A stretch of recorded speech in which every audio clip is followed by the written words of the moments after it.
Hello.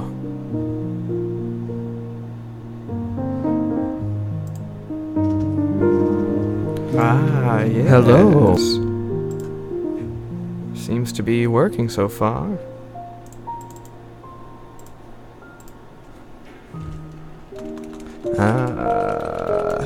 Gonna make some changes here.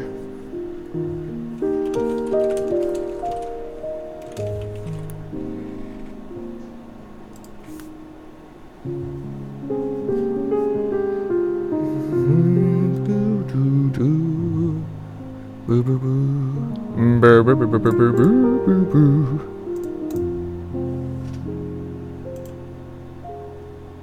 Ah, no, I didn't want to do this. Here we go. How's everybody doing today? There we go. Hi, we have Katie in the chat. We have Scorped in the chat. I'm gonna be reading Harry Potter. It's gonna be a long one. I think I want to read like the first 2 chapters. I should do this on my computer, huh? I'm going to tweet that I am doing this.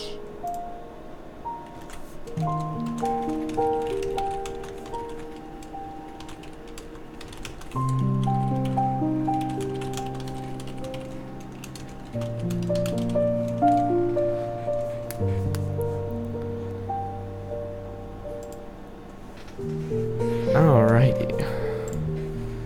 The tweet has been sent.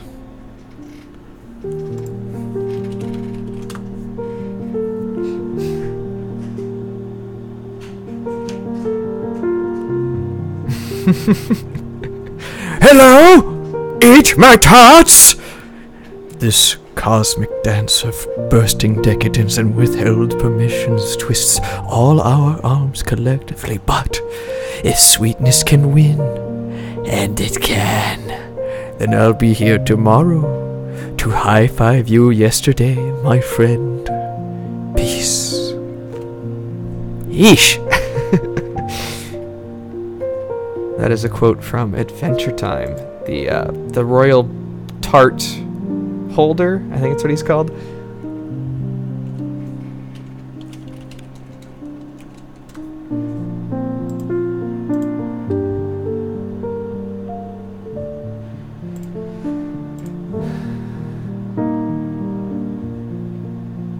What? Really? That's amazing.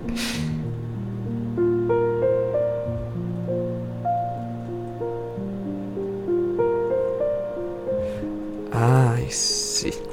So there has been like a severed connection.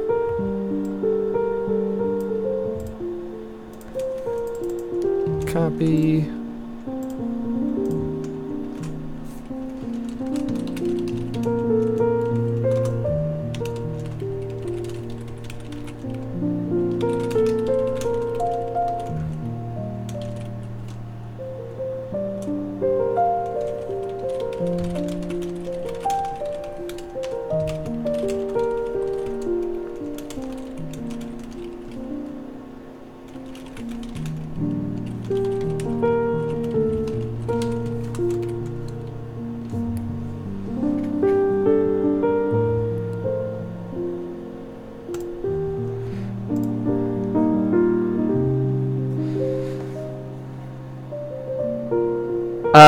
Can you guys post that? Post a link to one of those? Let's start off with reading some of that shit. We're gonna read some Harry Potter has been alternate universe shit. Someone send me that right now.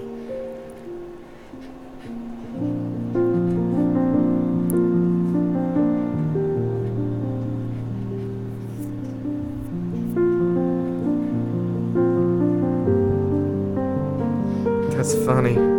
That's too funny. Man, it's like the Rule 34 of fandoms. If there are 2 fandoms that exist, they will cross. You know? Like, I want Batman and Angel Dust to fight crime now and shit. Just stupid. It's just silly. It's so funny. I love that people spend time on this stuff. It just goes to show you that we don't have any problems in the world. This is world peace. If we get the time and the luxury to just write about two characters, like, touching for the first time ever, and publicly doing that, you know, like, oh my gosh, we have so much luxury in this world. You know, there are people who have to be digging up their food right now. You know, they have to be tilling the soil to eat. And we spend our time writing and reading about Spider-Man touching Lilo and Stitch. It's funny. It's just, it's bananas.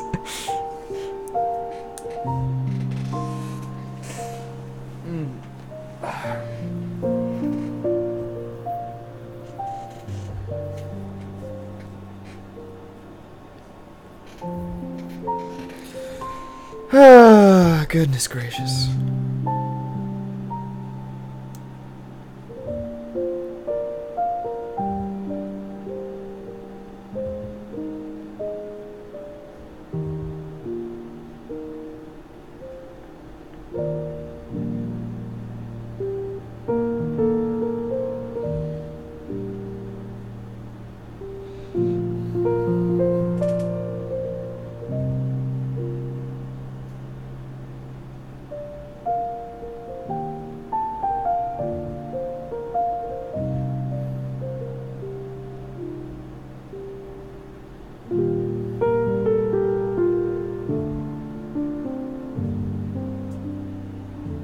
Yeah, you can't send the link? Send it to me on Twitter or something like that.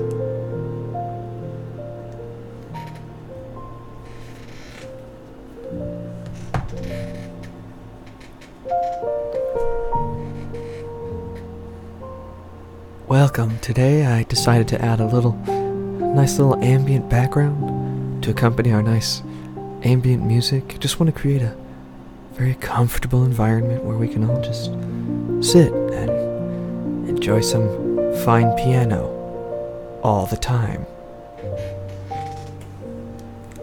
Yeah, guys, so I've got my copy here. If you guys want to read along, I strongly encourage it. I would love that, in fact, if you want to read your copy of Harry Potter and the Sorcerer's Stone by Just Kidding Rowling, then do so. I strongly encourage this. I actually went out and bought this book at at Barnes & Noble. I walked to the Barnes & Noble, we have one not far, and picked this up just so I could read it to you guys. No, I'm reading it aloud. Yeah. Okay, you'll send it in the amino.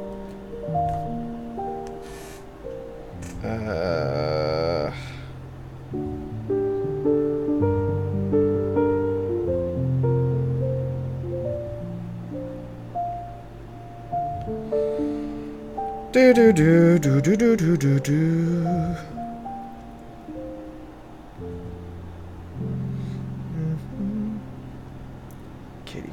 Katie Kerwick, what's your name in the amino? Your username?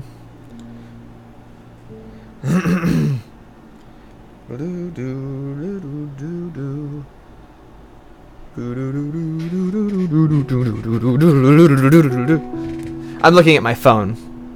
Birchall. Sandy Lucifer. Okay. Well, I'm waiting on that link because I want to read this Harry Potter AU.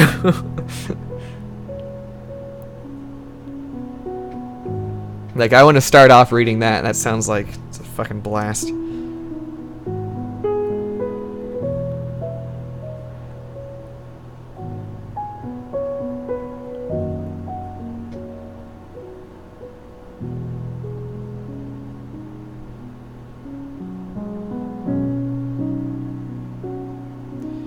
Okay. Can I copy this link?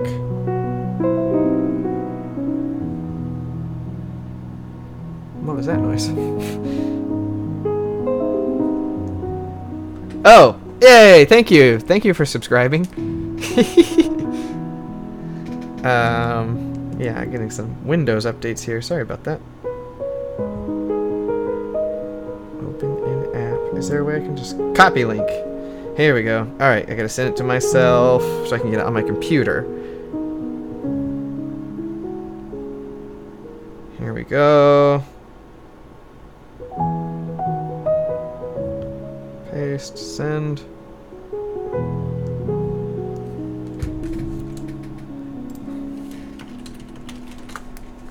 Almost there, guys. We're getting around to it.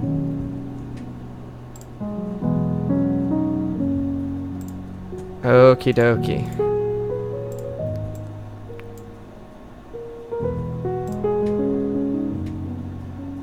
Okay.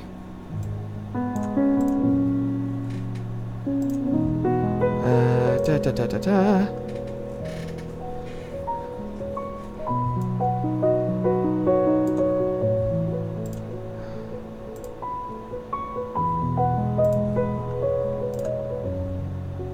Do do do do do do do.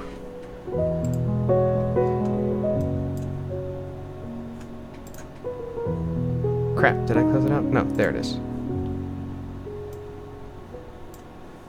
Okay, sorry, I gotta get my windows all organized and make sure I'm doing this right. We're doing this right.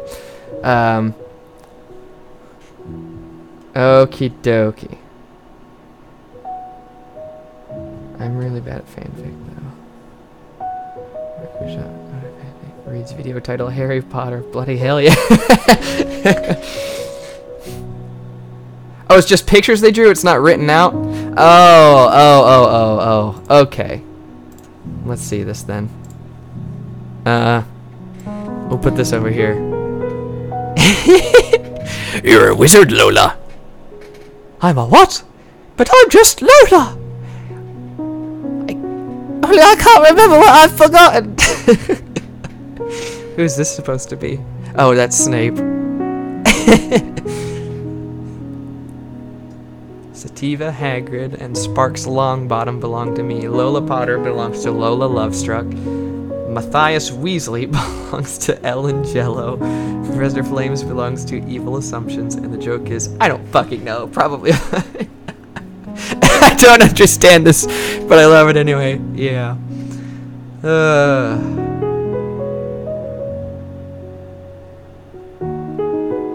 Alright.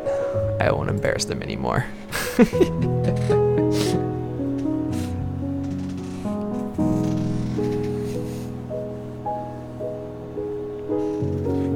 My hair looks thin. I look like I'm balding. Alright. Looks like we got quite a few people in here now. That's cool. Hi guys, welcome to the stream. See a lot of familiar faces out there. I just want to thank you for coming by, joining me on this day. Skeletor! Harry Potter, I will get you! Yeah!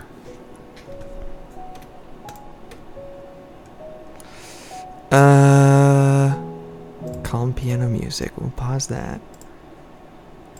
We'll get that playing again. He-Man! Alrighty. We are now going to Chapter 1.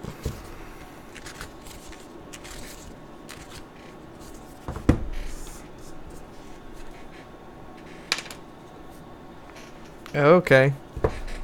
Tell Flames that he's fucking radical. And that's really funny and is really cool. Melissa, thank you for being here. Alright, so this, in case anyone's unfamiliar, is Harry Potter and the Sorcerer's Stone. This is a new print edition. I wanted to get the illustrated edition, but it was $40 a book. And I was like, I don't think I love Harry Potter that much. So anyways, this is Harry Potter and the Sorcerer's Stone. This is a new print.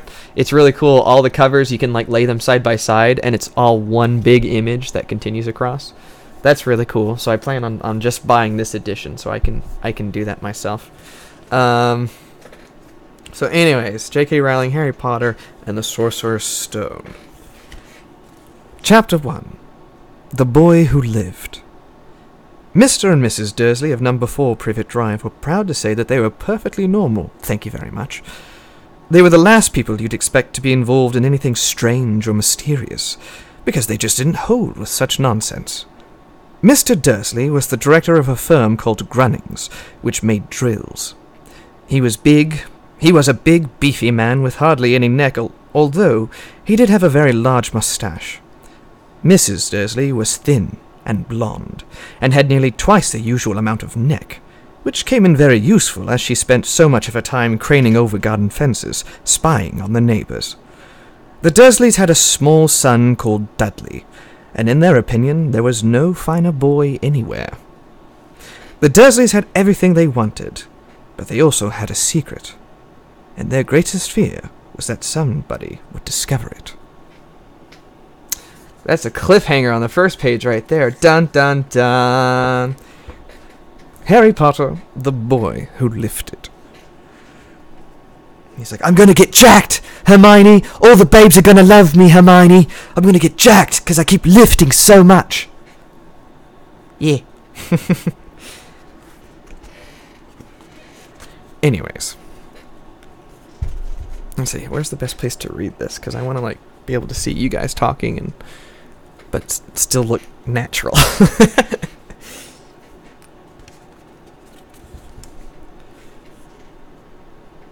They didn't think they could bear it if anyone found out about the Potters.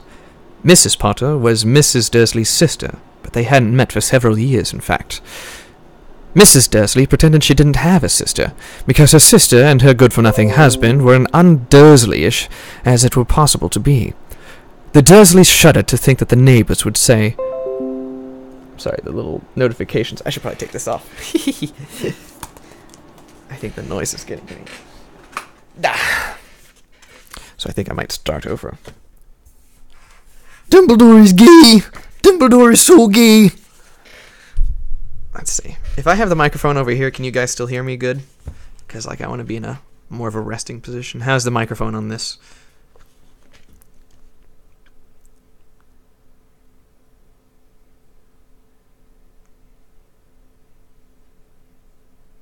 Sound good? Yes? No? Possibly? And I know there's a latency issue between... Okay, good. They didn't think they could bear it if anyone found out about the Potters.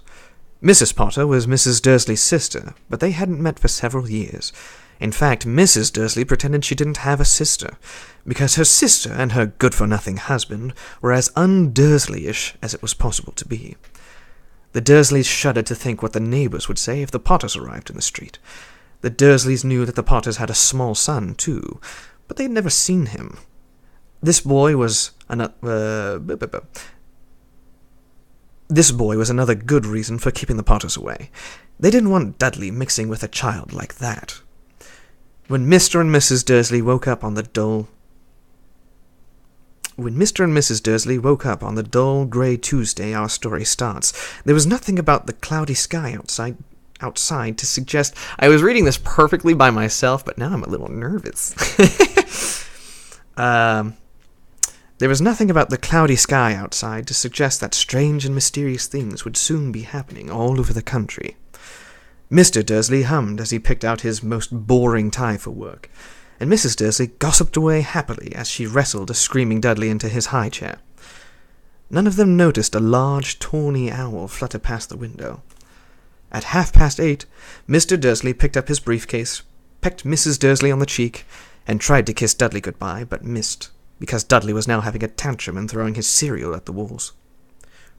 "Little tyke," chortled Mr. Dursley as he left the house. He got into his car and backed out of number 4's drive. It was on the corner of the street that he noticed the first sign of something peculiar. A cat reading a map. For a second, Mr. Dursley didn't realize what he had seen. Then he jerked his head around to look again. There was a tabby cat standing on the corner of Privet Drive, but there wasn't a map in sight. What could he have been thinking of? It must have been a trick of the light. Mr. Dursley blinked and stared at the cat. It stared back. As Mr. Dursley drove around the corner and up the road, he watched the cat in his mirror. It was now reading the sign that said Privet Drive. No, looking at the sign. Cats couldn't read maps or signs. Mr. Dursley gave himself a little shake and put the cat out of his mind. As he drove toward town, he thought of nothing except a large order of drills he was hoping to get that day. But on the edge of town, drills were driven out of his mind by something else. As he sat in the usual morning traffic jam, he couldn't help noticing that there seemed to be a lot of strangely dressed people about. People in cloaks. Mr. Dursley couldn't bear people who dressed in funny clothes. The get-ups you saw on young people. He supposed this was some stupid new fashion. He drummed his fingers on the steering wheel, and his eyes fell on a huddle of these weirdos standing quite close by. They were whispering excitedly together. Mr. Dursley was enraged to see that a couple of them weren't young at all. Why, that man had to be older than he was, and wearing an emerald green cloak. The nerve of him! But then it struck Mr. Dursley that this was probably some silly stunt. These people were obviously collecting for something. Yes, that would be it. The traffic moved on, and a few minutes later Mr. Dursley arrived in the Grunnings parking lot, his mind back on drills.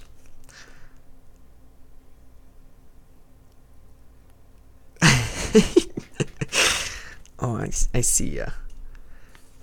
Cloaks are fabulous. Shut the fuck up, Dursley.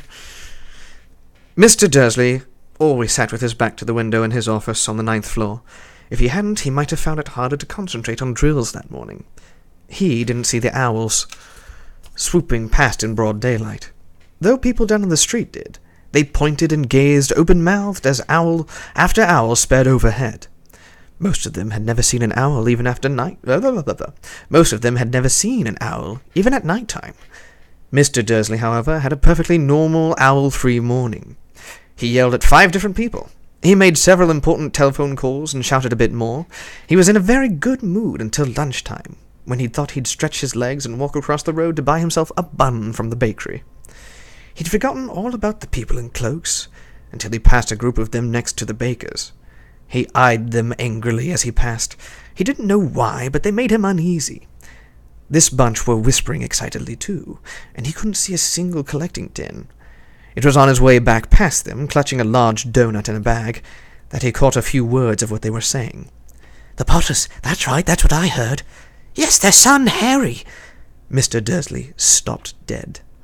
Fear flooded him. He looked back at the whisperers, as if he wanted to say something to them, but thought better of it. And the normal Englishman shouting at everyone, "Stop being weird, you!"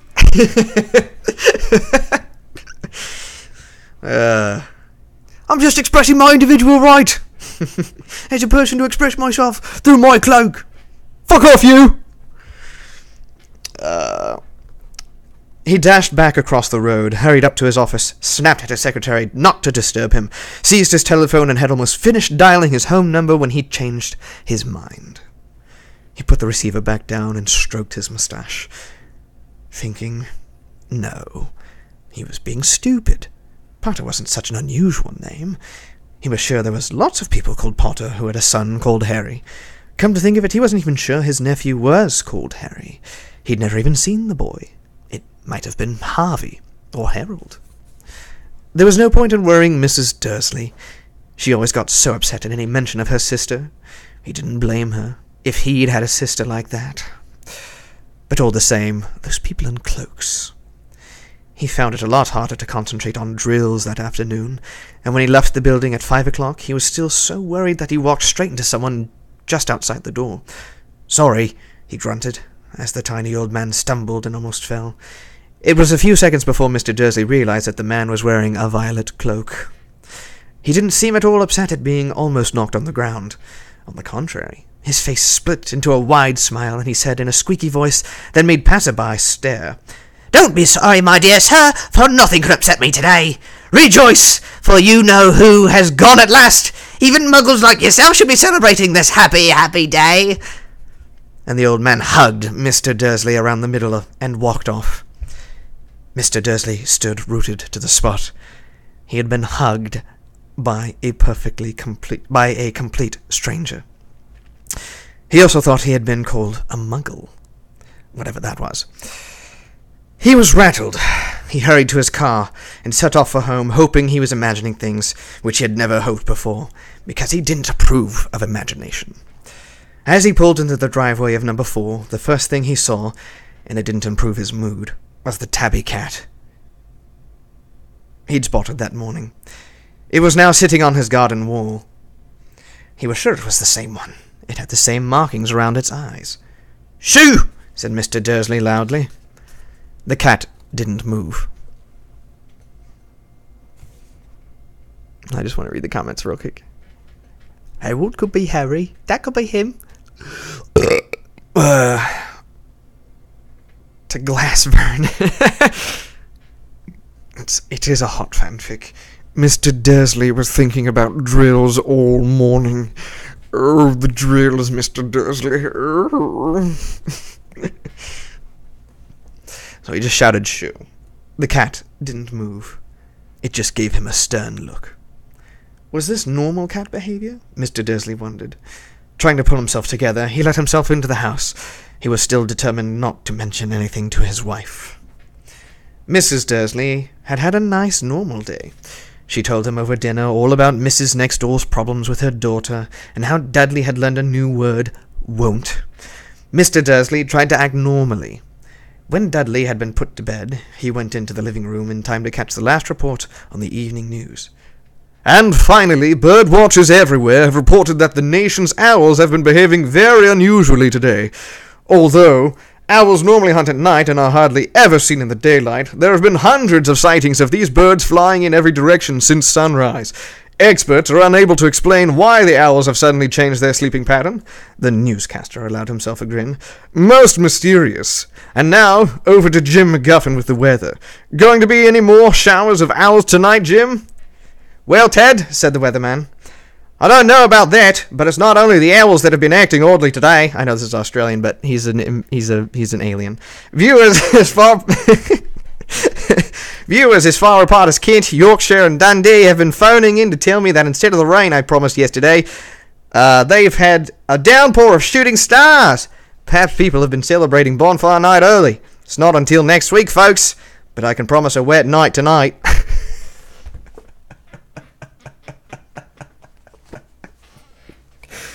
J.K. Rowling, Harry Potter and the Sorcerer's Stone. But I can promise a wet night tonight. Period. End quote. That's great stuff.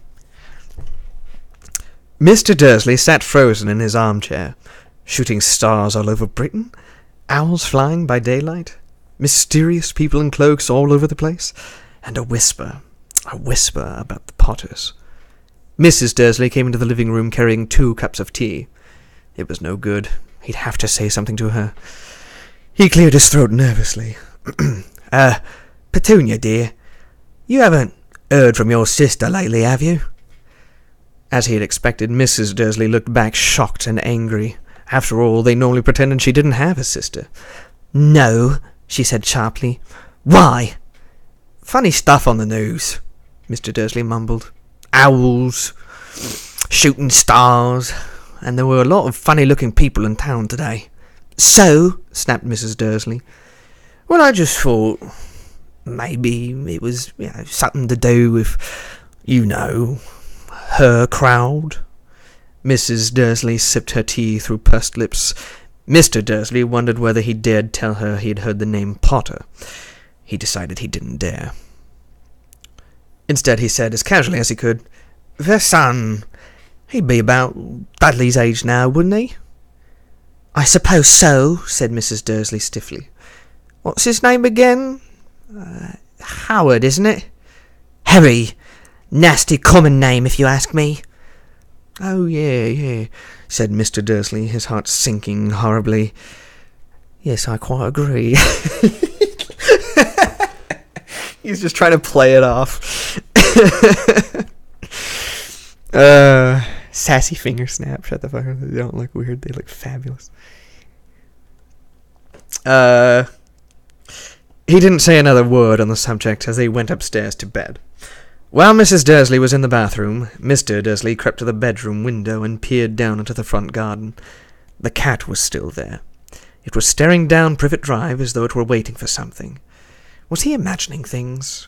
Could all this have anything to do with the Potters? If it did, if it got out that they were if it got out that they were related to a pair of, well, he didn't think he could bear it. The Dursleys got into bed. Mr. Dursley fell asleep quickly, but Mr. Dursley lay awake, turning it all over in his mind. His last comforting thought before he fell asleep was that even if the Potters were involved, there was no reason for them to come near him and Mrs. Dursley. The Potters knew very well that he and Petunia thought about them and their kind. He couldn't see how he and Petunia could get mixed up in anything that might be going on. He yawned and turned over. It couldn't affect them. How very wrong he was. Mr. Dursley might have been drifting into an uneasy sleep, but the cat on the wall outside was showing no sign of sleepiness. It was sitting as still as a statue, its eyes fixed unblinkingly on the far corner of Privet Drive. It didn't do so much as quiver when a car door slammed on the next street, nor when 2 owls swooped overhead. In fact, it was nearly midnight before the cat moved at all. A man appeared on the corner. The cat had been watching. Appeared so suddenly and silently you'd have thought he'd just popped out of the ground. The cat's tail twitched and its eyes narrowed. The fat corner of Privet Drive. Nothing like this man had ever been seen on Privet Drive. He was tall, thin, and very old, judging by the silver of his hair and the beard, which were both long enough to tuck into his belt. He was wearing long robes, a purple cloak that swept the ground, and high-heeled, buckled boots. His blue eyes were light, bright, and sparkling behind half-moon spectacles, and his nose was very long and crooked, as though it had been broken at least twice. This man's name was Albus Dumbledore. He had thick, buckled boots, bright, bright eyes. Yeah, Dumbledore, get a fucking haircut. I thought you people were supposed to be trendy. Albus Dumbledore didn't seem to realize. Albus Dumbledore didn't seem to realize that he had just arrived in a street where everything from his name to his boots was unwelcome. He was busy rummaging in his cloak, looking for something. But he did seem to realize he was being watched, because he looked up suddenly at the cat, which was still staring at him from the other end of the street. For some reason, the sight of the cat seemed to amuse him. He chuckled and muttered, "I should have known." He found what he was looking for in his inside pocket. It seemed to be a silver cigarette lighter. He flicked it open, held it up in the air, and clicked it. The nearest street lamp went out with a little pop. J.K. He clicked it again. The next lamp flickered into darkness. 12 times he clicked the put-outer until the only lights left on the whole street were 2 tiny pinpricks in the distance, which were the eyes of the cat watching him. If anyone looked out of their window now, even beady-eyed Mrs. Dursley, they wouldn't be able to see anything that was happening down on the pavement. Dumbledore slipped the put-outer back inside his cloak and set off down the street toward number 4, where he sat down on the wall next to the cat. He didn't look at it, but after a moment he spoke to it. "Fancy seeing you here, Professor McGonagall." He turned to smile at the tabby, but it had gone. Instead, he was smiling at a rather severe-looking woman who was wearing square glasses, exactly the shape of the markings the cat had around its eyes. She, too, was wearing a cloak. My mouth is getting dry. Also, guys, I am sick. I do have, like, a cold or something, and I'm taking Dayquil just to combat it. So my diction isn't as good as it should be. It's Law and Order. Alrighty. The cat around his eyes. She too was wearing a cloak, an emerald one. Her black hair was drawn into a tight bun. She looked distinctly ruffled. "How did you know it was me?" she asked. "My dear Professor, I've never seen a cat sit so stiffly." "You'd be stiff too if you'd been sitting on a brick wall all day," said Professor McGonagall. "All day? When you could have been celebrating," It must have been past a let me start over for Dumbledore. All day? When you could have been celebrating?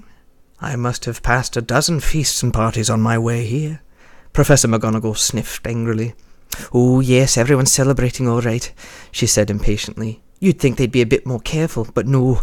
Even the Muggles have noticed something's going on. It was on their news. She jerked her head back at the Dursleys' dark living room window. I heard it. Flocks of owls, shooting stars. Well, they're not completely stupid. They were bound to notice something. Shooting stars down in Kent. I'll bet that was Daedalus Diggle. He never had much sense. You can't blame them, said Dumbledore gently. We've had precious little to celebrate for 11 years. I know that, said Professor McGonagall irritably. But that's no reason to lose our heads. People are being downright careless out on the streets in broad daylight, not even dressed in Muggle clothes, swapping rumours. She threw a sharp sideways glance at Dumbledore here, as though hoping he was going to tell her something. But he didn't, so she went on. A fine thing it would be if, on the very day you-know-who seems to have disappeared, at last the Muggles found out about us all. I suppose he really has gone, Dumbledore. It certainly seems so, said Dumbledore. We have much to be thankful for. Would you care for a lemon drop? A what? A lemon drop. They're a kind of Muggle sweet I'm rather fond of. No, thank you, said Professor McGonagall coldly, as though she didn't think this was the moment for lemon drops. As I say, even if you-know-who has gone, my dear Professor, surely a sensible person like yourself can call him by his name. All this you-know-who nonsense. For 11 years I have been trying to persuade people to call him by his proper name, Voldemort. Professor McGonagall flinched, but Dumbledore, who was unsticking 2 lemon drops, seemed not to notice. Excuse me. It all gets so confusing if we say, you-know-who. I have never seen any reason to be frightened of seeing Voldemort's name. I know you haven't, said Professor McGonagall, sounding half exasperated, half admiring. But you're different. Everyone knows you're the only one you-know-who. Oh, all right, Voldemort was frightened of. You flatter me, said Dumbledore calmly. Voldemort had powers I will never have. Only because you're too, noble to use them. It's lucky it's dark. I haven't blushed so much since Madame Pomfrey told me she liked my new earmuffs. Professor, ooh, I ship it.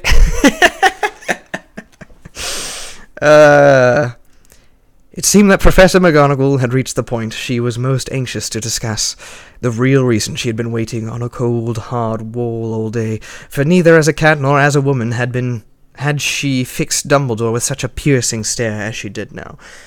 It was plain that whatever everyone was saying, she was not going to believe it until Dumbledore told her it was true. Dumbledore, however, was choosing another lemon drop and did not answer.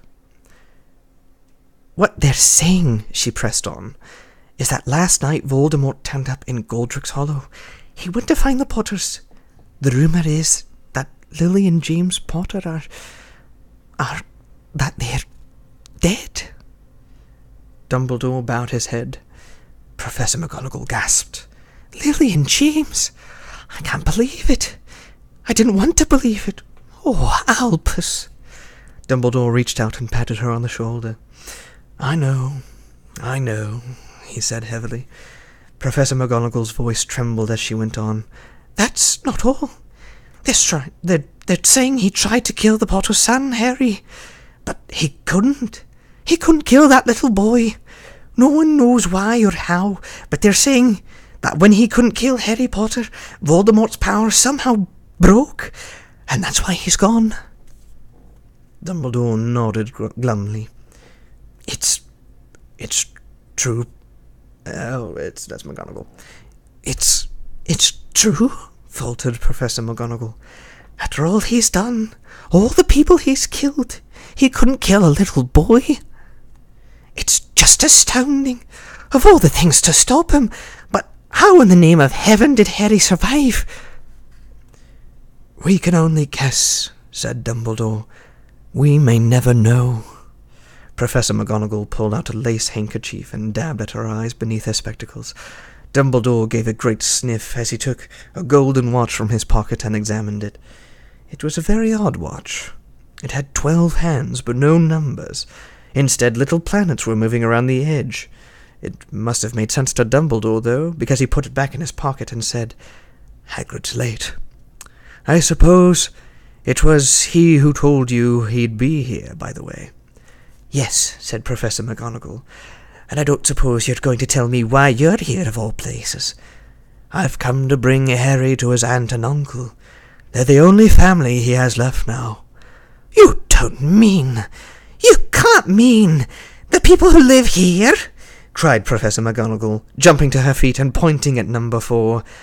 "Dumbledore, you can't. I've been watching them all day. You couldn't find 2 people who are less like us, and they've got the sun. I saw him kicking his mother all the way up the street, screaming for sweets. Harry Potter, come and live here." "It's the place for sweet..." Wait, what? It's the place for sweets. I went and read the line above it again. "It's the best place for him," said Dumbledore firmly. His aunt and uncle will be able to explain everything to him when he's older. I've written them a letter." "A letter?" repeated Professor McGonagall faintly, sitting back down on the wall. "Really, Dumbledore, you think you can explain all this in a letter? These people will never understand him. He'll be famous, a legend. I wouldn't be surprised if today was known as Harry Potter Day in the future. There will be books written about Harry. Every child in our world will know his name." "Exactly," said Dumbledore, looking very seriously over the... I'm getting tongue-tied. It's tiresome reading. Whew. Especially switching between, 3 characters, like the narrator, Dumbledore, and... Dumbledore. Dumbledore again! He cloned himself. He's in there twice. McGonagall. McGonagall to Dumbledore, McGonagall to Dumbledore, McGonagall to Dumbledore. Blah, blah, blah, blah. Straight out my tongue. Light breadcrumbs. Okay. "Exactly," said Dumbledore, looking very seriously over the top of his half-moon glasses. "It would be enough to turn any boy's head. Famous before he can walk and talk. Famous for something he won't even remember. Can't you see how much better off he'll be growing up away from all that until he's ready to take it?" Come on. Come on.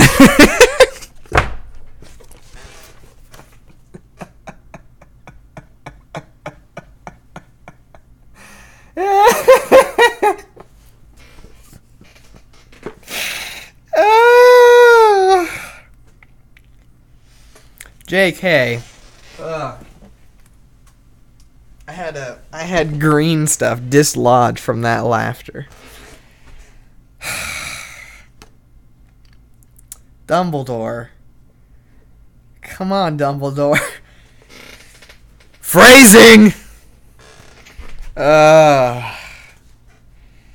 Yeah.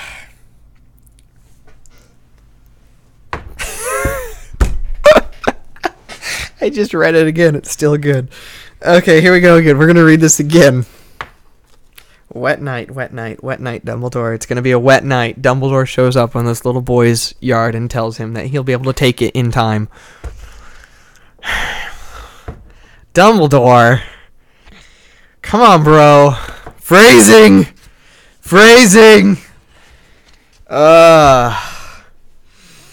Alrighty. Here we go again. Harry Potter and the Sorcerer's Stone, people. Exactly, said Dumbledore, looking very seriously over the top of its I'm gonna get this scene right. Let me get my water jug. Hold on a second. My mouth is too dry.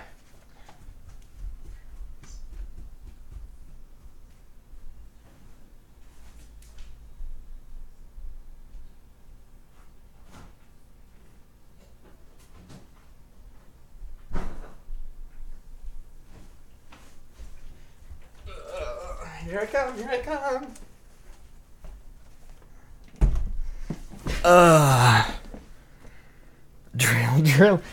Drill me, Dumbledore. I want you to drill me, Dumbledore. Oh, I don't need these, do I?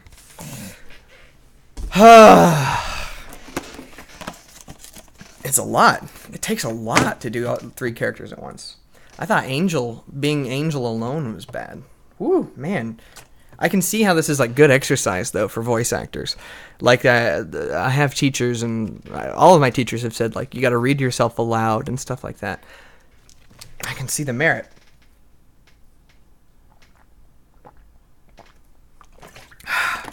Especially with children's books, where there's going to be lots of varying characters, big differences, big swings in each representation of characters.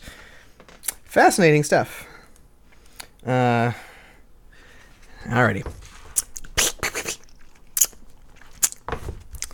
Let me get one more swig. What do you guys think so far, though?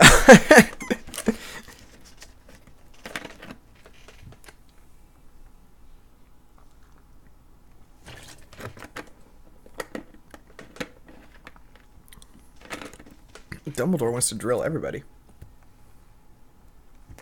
Chug, chug, chug, chug. I think I am wet.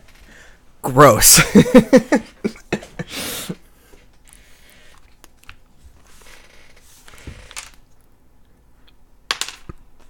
Slither into your chamber of secrets. Hello, darling. I find you very exquisite to look at. Mind if I slither into your chamber of secrets?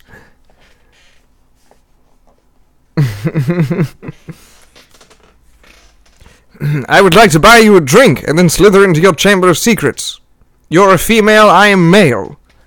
Let's make it happen. Baby cakes.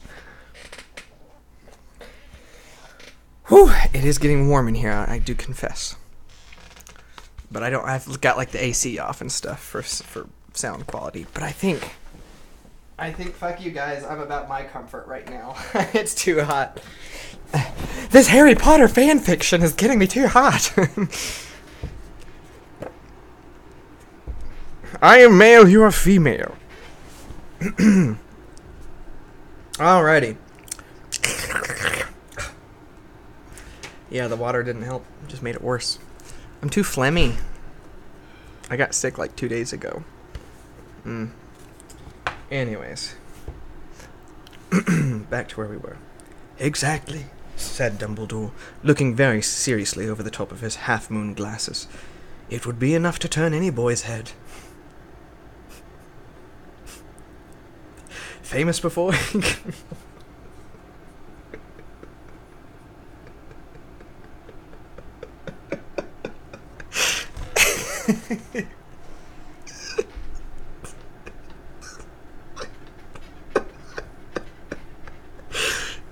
He's so gay.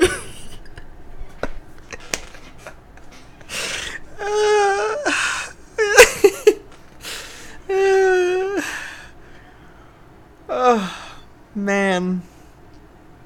I can't do it. I can't do it. Alright. Last attempt. I'm not gonna be able to do this.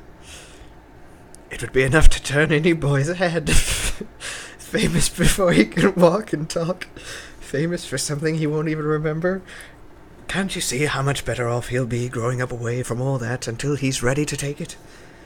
Professor McGonagall opened her mouth, changed her mind, swallowed, and then said... God. And then said, Yes, you're right, of course. But how is the boy getting here, Dumbledore? She eyed his cloak suddenly, as though she thought he might be hiding Harry underneath it. Hagrid's bringing him. You think it wise to trust Hagrid with something as important as this? I would trust Hagrid with my life, said Dumbledore. I'm not saying his heart isn't in the right place, said Professor McGonagall grudgingly. But you can't pretend he's not careless. He does tend to... What was that? A low rumbling sound had broken the silence around them. It grew steadily louder. R's and L's transitioning between those in a British accent. It tends to be sticky for me. Sticky. Dumbledore. It grew steadily louder. Grew steadily louder. Grew steadily louder as they looked up, and then as they looked. Lots of L's and R's. Steadily louder as they looked up. Steadily louder as they looked up. Fun. I didn't know Harry Potter was this naughty either. She swallowed. She swallowed it. Okay.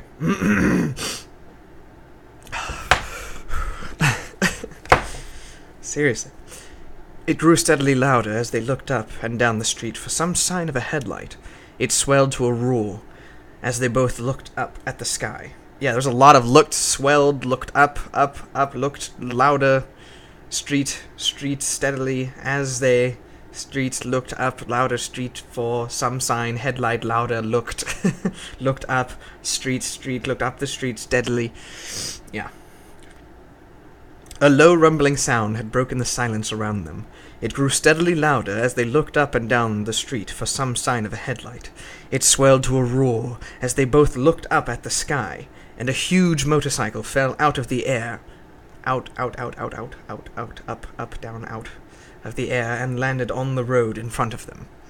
Whew! If the motorcycle was huge, it was nothing to the man sitting astride it. He was almost twice as tall as a normal man, and at least 5 times as wide. He looked simply too big to be allowed, and so wild. Long tangles of bushy black hair and beard hid most of his face. He had hands the size of trash can lids, and his feet in their leather boots were like baby dolphins. In his vast muscular arms, he was holding a bundle of blankets. J.K. is just a pornographer.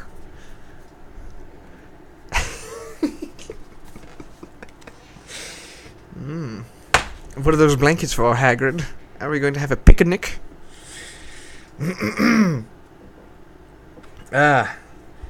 Alrighty, where were we? In his vast muscular arms, he was holding a bundle of blankets. Hagrid, said Dumbledore, sounding relieved. Oh, let me reread that then if he's relieved. Hagrid, said Dumbledore, sounding relieved. At last.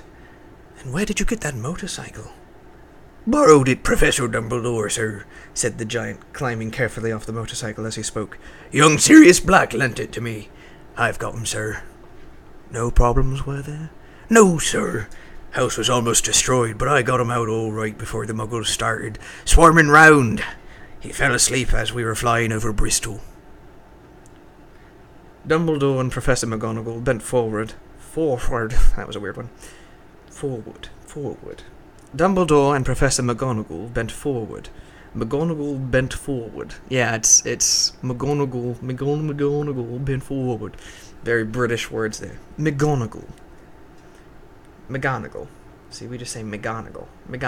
That's really hard. Is that sibilants? No, sibilants are S's, right? The consonants. McGonagall. Yeah, it's going back to that Gaelic, like Hrothgar, like Viking kind of words there with McGonagall.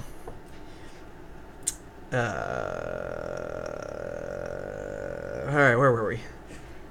Dumbledore and Professor McGonagall bent forward over the bundle of blankets. Inside, just visible, was a baby boy, fast asleep. Under a tuft of jet black hair over his forehead, they could see a curiously shaped cut, like a bolt of lightning. Is that weird? Whispered Professor McGonagall. Yes, said Dumbledore. You'll have that scar forever.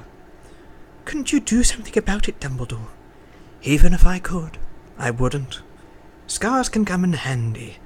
I have one myself above my left knee that is a perfect map of the London Underground. Well, give him here, Hagrid.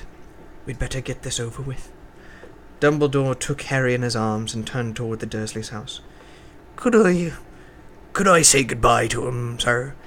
Asked Hagrid. He bent his great shaggy head over Harry and gave him what must have been a very scratchy, whiskery kiss. Then, suddenly, Hagrid let out a howl like a wounded dog. Shh! Hissed Professor McGonagall. You'll wake the muggles. So sorry, sobbed Hagrid, taking out a large spotted handkerchief and burying his face in it. But I can't stand it. Lily and James dead, and poor little Harry off to live with muggles. Yes, it's all very sad, but get a grip on yourself. Hagrid, all will be found, Professor McGonagall whispered, patting Hagrid gingerly on the arm as Dumbledore stepped over the low garden wall and walked to the front door. He laid Harry gently on the doorstep, took a letter out of his cloak, tucked it inside Harry's blankets, and then came back to the other two. For a full minute, the three of them stood and looked at the little bundle. Hagrid's shoulders shook, Professor McGonagall blinked furiously, and the twinkling light that usually shone from Dumbledore's eyes seemed to have gone out. Well, said Professor Dumbledore, finally, that's that. We've no business staying here. We may as well go and join the celebrations. Yeah, said... Oh, that was... I thought that was McGonagall. Yeah, said Hagrid in a very muffled voice. I best get this bike away. Good night, Professor McGonagall. Professor Dumbledore, sir. Wiping his streaming eyes on his jacket sleeve, Hagrid swung himself onto the motorcycle and kicked the engine into life. With a roar, it rose into the air and off into the night. I shall see you soon, I expect, Professor McGonagall, said Dumbledore, nodding to her. Professor McGonagall blew her nose in reply. Dumbledore turned and walked back down the street. On the corner he stopped and took out. Oh boy.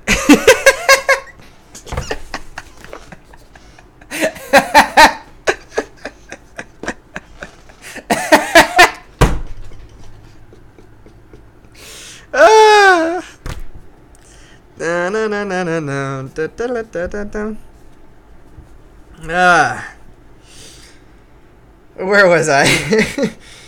Dumbledore turned.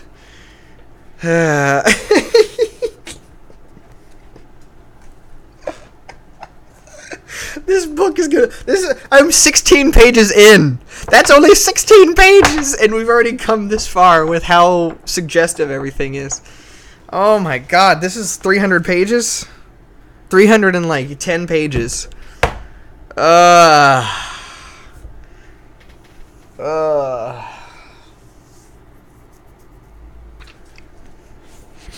Yeah, come. I tried not to linger on that word too long there. Anyways. Dumbledore turned and walked back down the street. On the corner he stopped and took out the silver put-outer. He clicked it once, and 12 balls of light sped back to their street lamps, so that Privet Drive glowed suddenly orange, and he could make out a tabby cat slinking around the corner at the other end of the street. He could just see the bundle of blankets on the step of number 4. "Good luck, Harry," he murmured. He turned on his heel, and with a swish of his cloak, he was gone. A breeze ruffled the neat hedges of Privet Drive, which lay silent and tidy under the inky sky, the very last place you would expect astonishing things to happen. Harry Potter rolled over inside his blankets without waking up. One small hand closed on the letter beside him, and he slept on. Not knowing he was special, not knowing he was famous, not knowing he would be woken in a few hours' time by Mr. Dursley's scream as she opened the front door to put out the milk bottles, nor that he would spend the next few weeks being prodded and pinched by his cousin Dudley. He couldn't know that at this very moment, people meeting in secret all over the country were holding up their glasses and saying in hushed voices, "To Harry Potter, the boy who lived." Da-na-na-na-na, da-na-na-na-na, da-na-na-na-na-na. I feel like I finally got in the swing of it at the end there. So that's chapter 1. 17 pages in chapter 1 of J.K. Rowling's Harry Potter and the Sorcerer's Stone, as read by Seth Atkinson.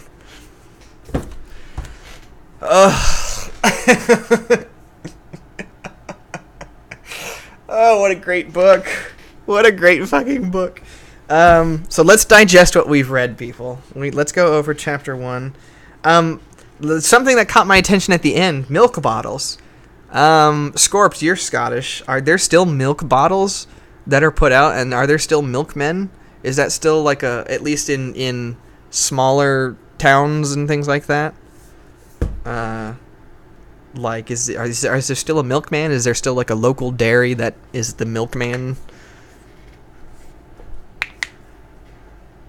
No, there's no. Birchall, are you from the UK?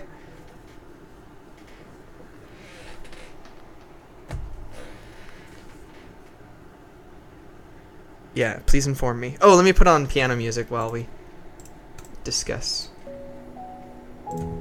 There we go. Let me put my headphones on too so I can hear English. Okay. Oh my god. This book is great. I fucking love this book. Oh, jeez.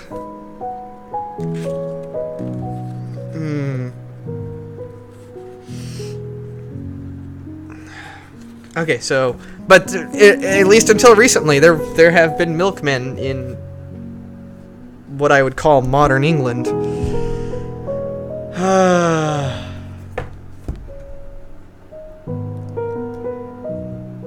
Tiny towns. Yeah, I'm thinking like, what's the word? Like townships? Isn't there a term? Boroughs or something like that for like smaller shires? Aren't they shires? Yeah. Anyways. Well, what about what is this area called? Little Whinging? Isn't that where they are? Is that fictional? That's fictional, right? It's such a British word, whinging, that I'm not sure.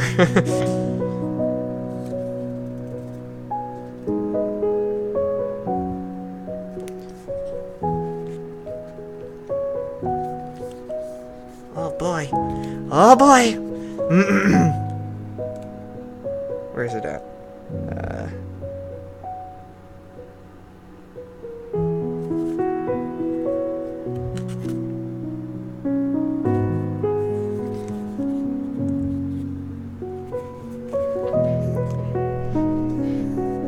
Exactly, said Angel Dust, looking very seriously over the top of his half-moon glasses. It would be enough to turn any boy's head. Famous before he can walk and talk? Famous for something he won't even remember? Can't you see how much better off he'll be growing up away from all that? At least until he's ready to take it. Professor McGonagall opened her mouth, changed her mind, swallowed, and then said, Yeah, you're right, of course. You know, there you go. That's all you need. Just to read this in Angel's voice, and everything is suggestive. I would trust Hagrid with my life, said Dumbledore.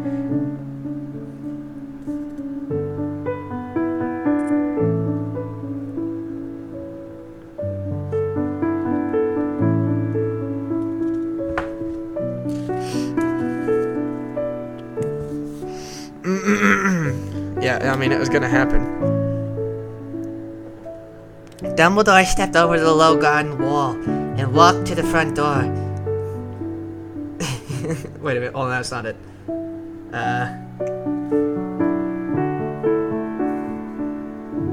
There it is. Dumbledore turned and walked back down the street. He's first of all, street walking Dumbledore. He's like a little prostitute. On the corner he stopped. On the corner he stopped and took out the silver and shook out. On the corner he stopped and took out the silver put outer. The put outer he's putting out. Come on. This isn't these are not big leaps, people. This isn't hard to make these jumps. He clicked it once and 12 balls of light sped back to their street lamps.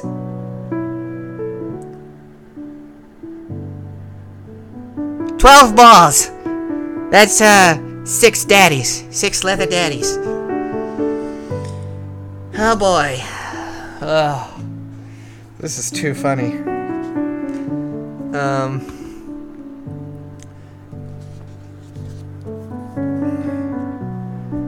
What house is angel dust? Ooh, now that is a good question. What house is angel? Hufflepuff. Because he doesn't belong in any other ones. Plus, as you know, Hufflepuff engage in group sex. I don't know if you knew that.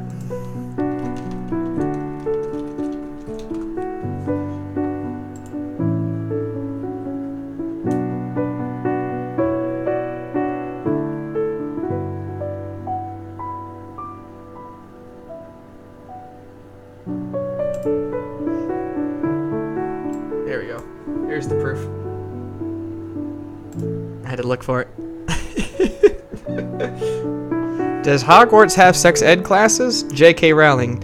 Unfortunately, no. Wizards tend to be a little more conservative with such things. Of course, like all teens, they eventually figure things out and experiment with their sexuality.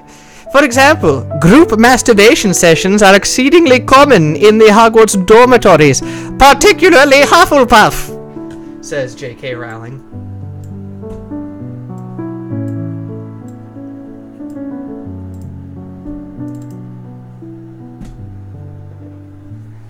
I think that's fake, though. I do think that was actually faked.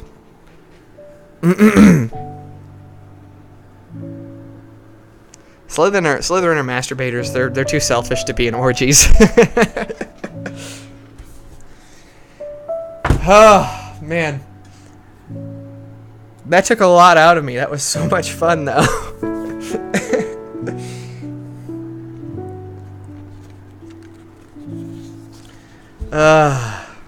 Man.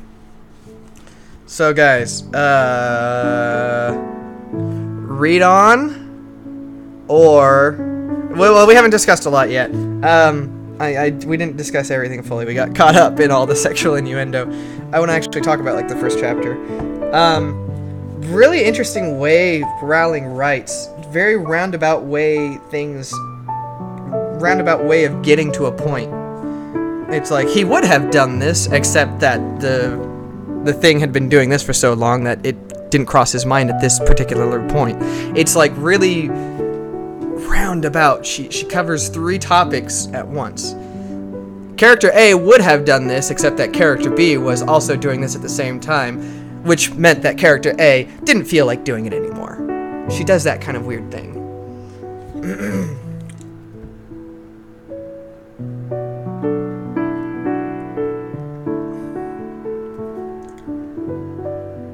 I like the way Dumbledore sounds mad.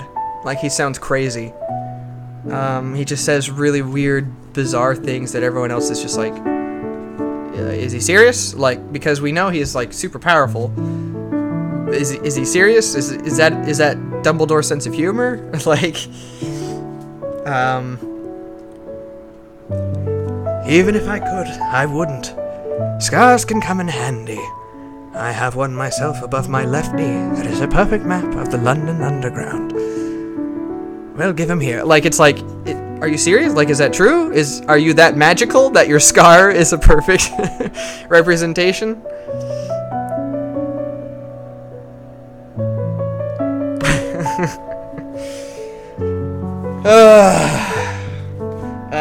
So is there anything that stood out to you guys in the first chapter as being like, oh, that's interesting?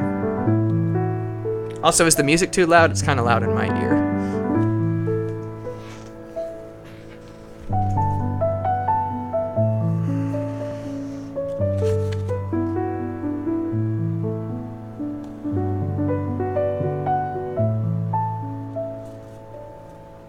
Also, the narration at the beginning is from the perspective of the Dursleys. It's like, well, how dare they? You know, like, oh, well, those filthy people. Like, even the narrator is saying that these people in cloaks are like, ew, how dare they? which is kind of interesting. I'll be paying attention to that and how the narration can change depending on who's the subject is of the chapter, because that's from the Dursleys' perspective. I have read the first 2 chapters in preparation for this. I know it didn't show, but in the second chapter, it's all about Harry, and it's a lot more forgiving and like, oh, poor Harry, like the narrator is on Harry's side a lot more. So that's interesting. I'd be interested to read the next couple of books, because they always start off at the Dursleys. I'd be interested to see if they too are like, from their perspective, and they're still like, ew, we have that gross nephew who lives here. They would have done this, except for their nephew Harry, who they thought was such an odd boy. Things like that. Yeah, I try and do like a normal Englishman, like a very street man when it comes to Mr. Dursley. So yeah, all right, yeah. Like, it's just like very, very normal, very very streetwise, because he has no fancy. He's I'm gonna take care of my own. Like, I'm gonna get a good job. I don't care for any of these fucking stuff. Yeah. Yeah.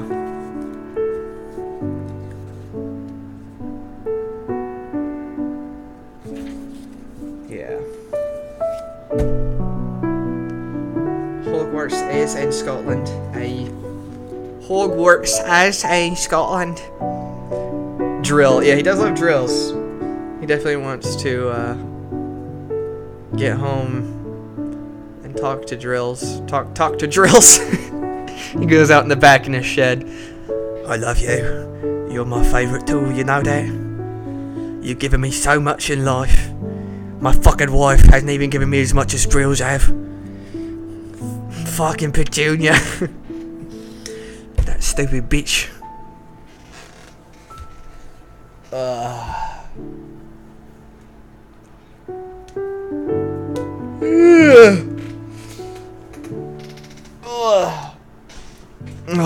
So, read on, discuss chapter 2, or do you want to hear my Fantastic Beasts and Where to Find Them intro to the new movie?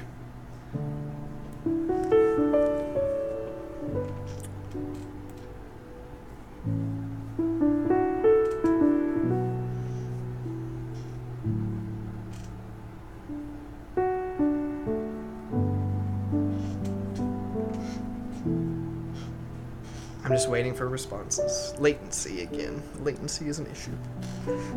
Takes a minute for you guys to get it.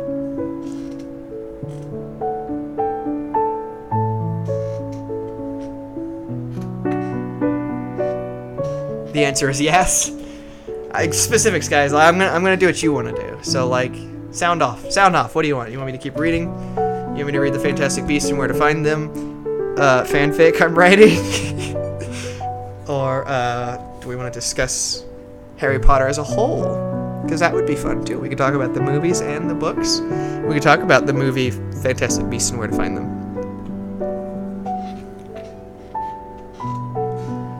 Okay, so Fantastic Beasts. Do you want me to read my fan fiction, or do we want to talk about the movie? I'm not doing a backflip. Backflip. I'm not doing a backflip. The fanfic. Okay, here we go. Oh wait, wrong background. For this, let's put on a different background. Let's put on something a little more static, and no, we can go something with a slightly more violent tone. This feels like it has nuance of violence to it. So, oh, no, I can't do that because I actually have pictures. This is like a slideshow as the characters become introduced. This is so fucking stupid. Yeah, because the movie, we're going to get into my opinions here about the movie, and let's just read the fanfic. So, getting into this before you guys, before I read this is a character reading, and it is based on a character created by Brad Neely. Yeah, Brad Neely. Let me double check that.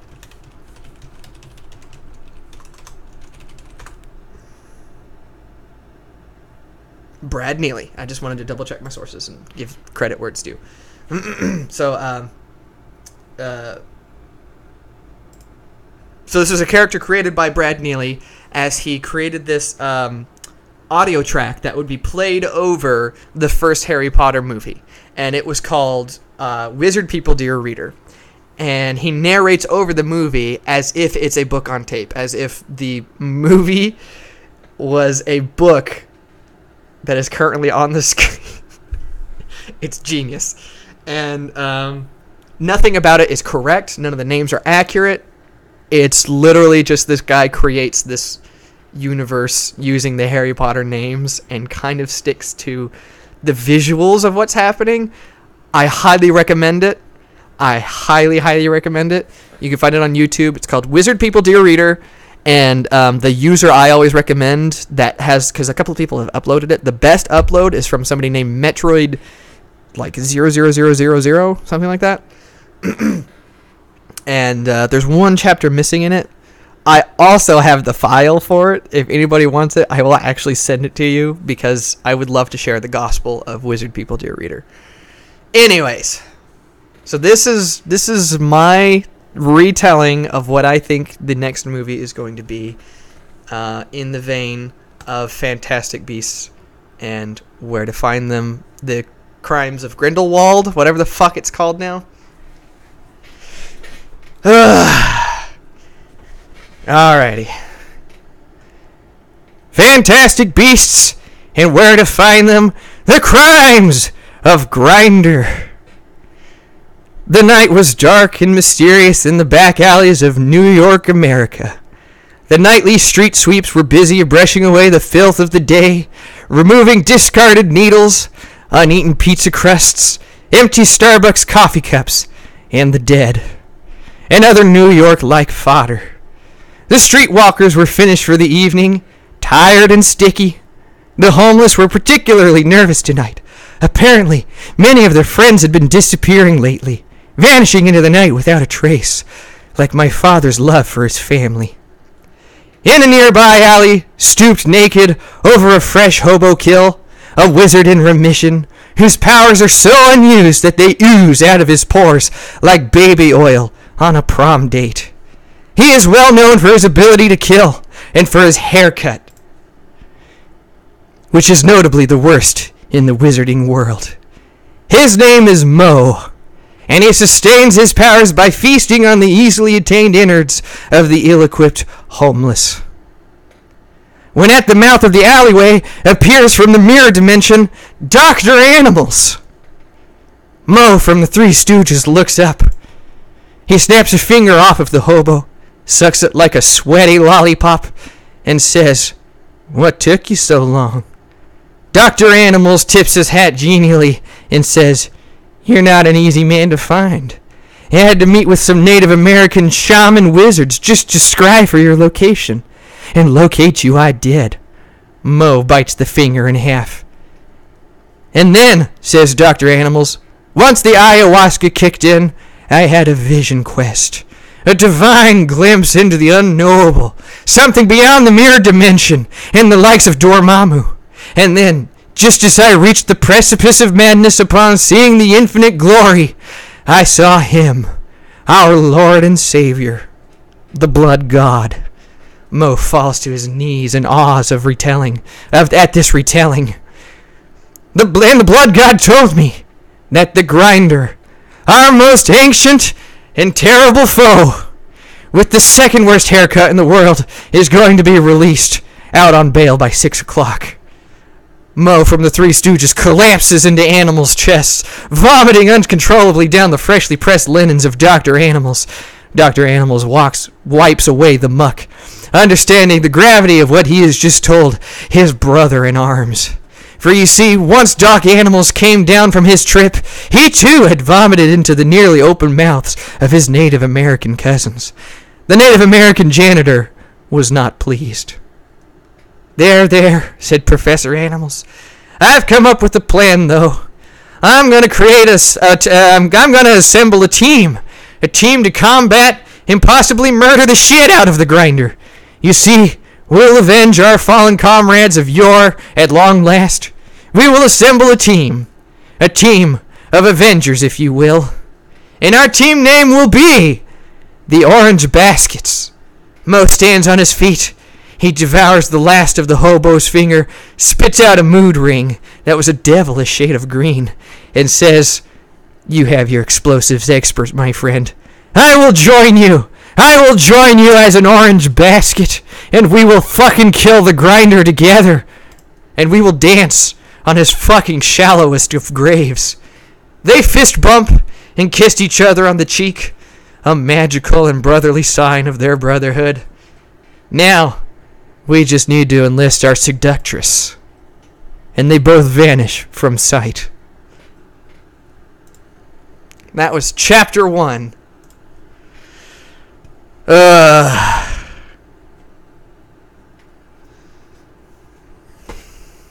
Gay. You're gay. Shut up. That's hilarious, and you know it.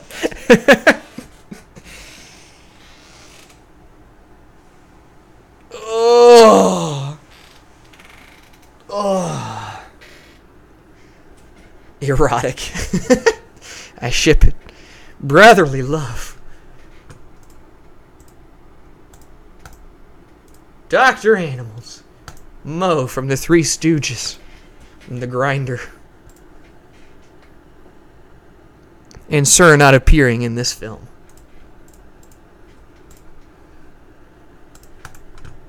Back to piano.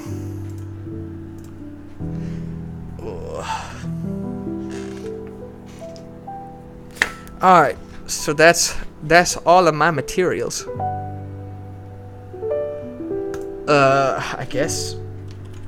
No, it's not ready. I am also working on an original Harry Potter fanfic.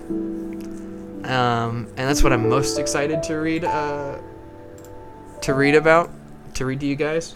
But I actually want to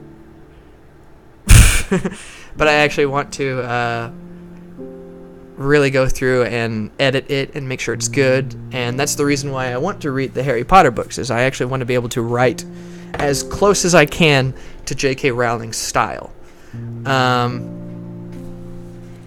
while writing this much more adult Harry Potter book, essentially. I'm thinking it's going to be like 10 to 12 chapters long.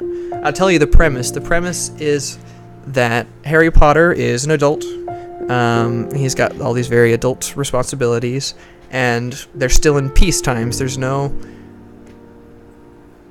it's peace times. There's really no problems in the Wizarding world, not even minute things, because everything's great. Nobody has problems.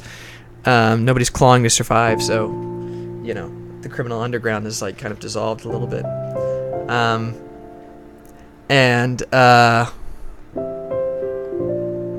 Will we be able to take it? Oh, you'll take it all right. You'll take all and more. You'll take all I can give you. But in the ears, not in the ass as you want it so badly. My little Nino.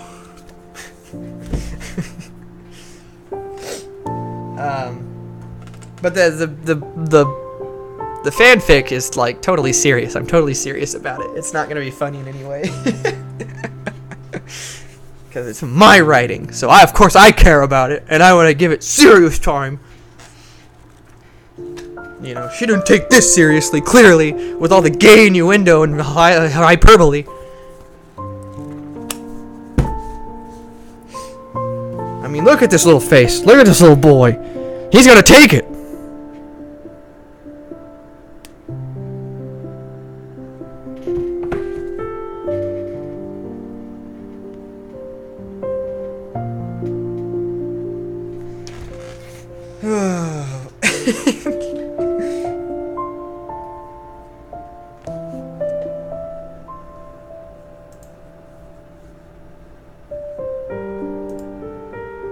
Well, I mean, Ron and Harry, of course, they're pretty much gay. Oh, I do want to write. I actually do want to write like an affair fanfic. I just want to do writing exercises. These are pretty much just writing exercises with familiar characters, so I don't have to come up with anything original. It's a shortcut to being able to write. Fleshing out your own original characters. There are characters that are already fleshed out, so it's easier to just borrow from that and write things that you find interesting and want to challenge yourself to be able to write and write well. So I actually want to write like an affair story in the Harry Potter world.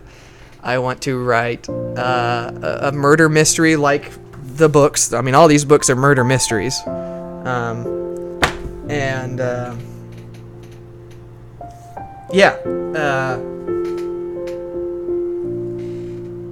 It'll just fun.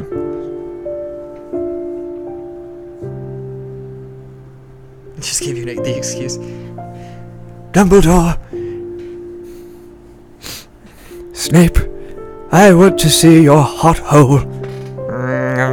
Yeah, of course you want to see my hot hole. That's my Snape.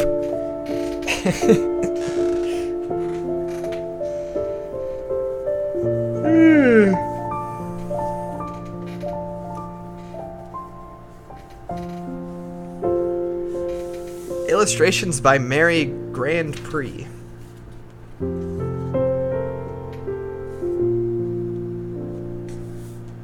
Wet hole drills. Dumbledore took it out. What were some of the other stuff? Wet night.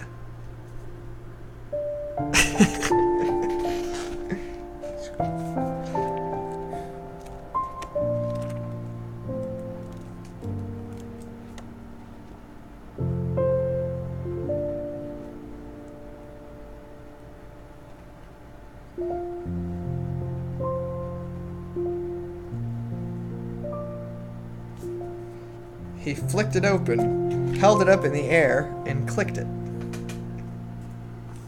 Excuse me. The put outer, it's called the put outer. What the fuck?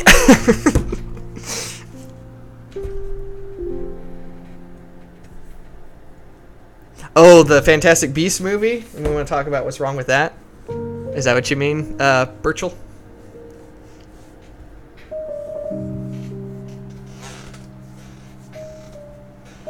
I want to get some Taco Bell and then stream and just have you guys watch me eat Taco Bell and read Harry Potter.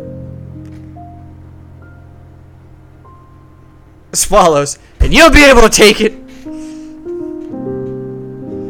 God, Dumbledore. Dumbledore, more like Predator, am I right?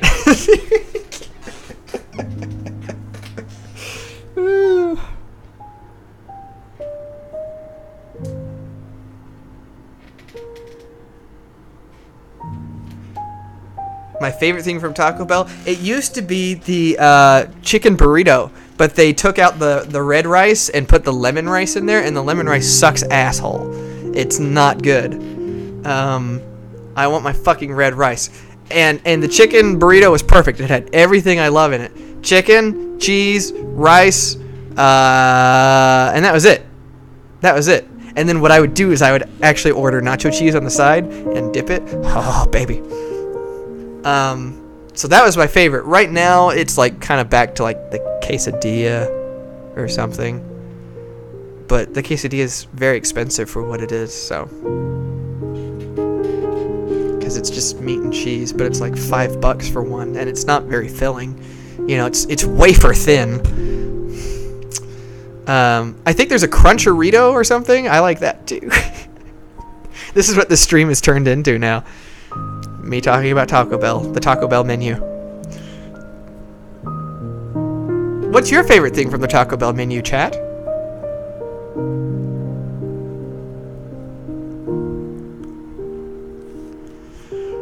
Ugh. Okay, so Fantastic Beasts and where to find them and the problems I have with it. Here we go. Let's start. Every character in that movie is an idiot, for starters. Everyone is absolutely incapable of doing anything normal. So there's a cop. There's an Orr in America, the American Girl cop. She's a cop, but she reports directly to the president. I don't see that being the case. That structure just doesn't make any sense. That cops report directly to the president. I think they have much larger problems, like running the magicking side of the country.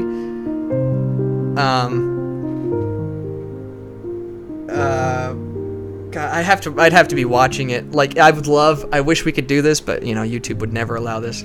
I would love to go watch the movie on a stream and, like, frame by frame stop it and talk about how many problems arise from each scene. That movie, to me, is a fucking train wreck. I hate that movie. I was so excited. Oh my god, you have no idea how excited I was to when it was announced and seeing the trailer for it. I was like, this is gonna be so fucking good. And I left the theater so mad. Yeah, Scorped, there's no Taco Bells in there. It's an American thing.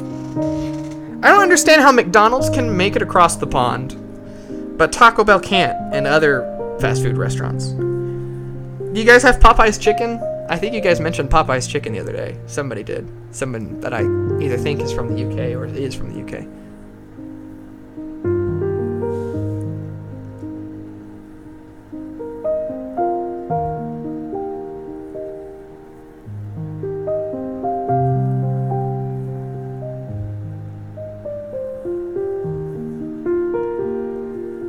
Oh god, the bad guys in that movie are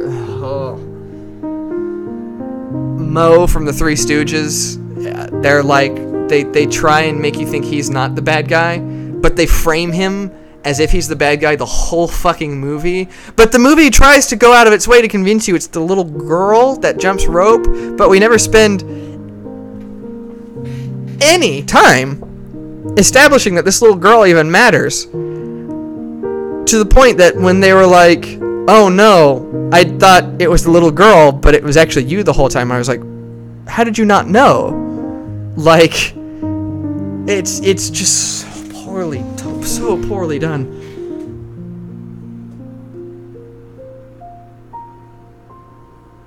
Oh, the creature designs are still amazing. They still are great. The Thunderbird is beautiful. And the Muggle guy, the Kowalski is a great character. He's the best thing about that movie.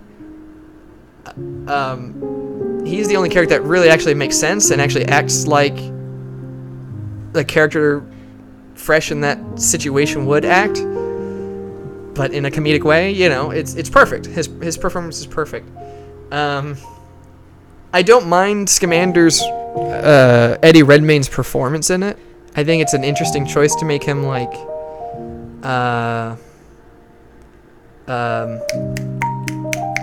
disassociative. He like never looks in the camera. I like that. I think that's a really interesting choice. He only ever like kind of glances. That's kind of neat. I like that. Doesn't make for a good character in film though. That's supposed to be the leading man. And that's just how theatrics is. It doesn't suit well. It doesn't make you want to get behind the character because you want a decisive character, and he seems kind of indecisive when he's like,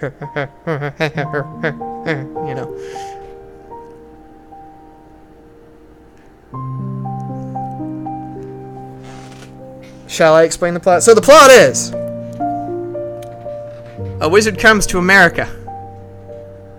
No, before that.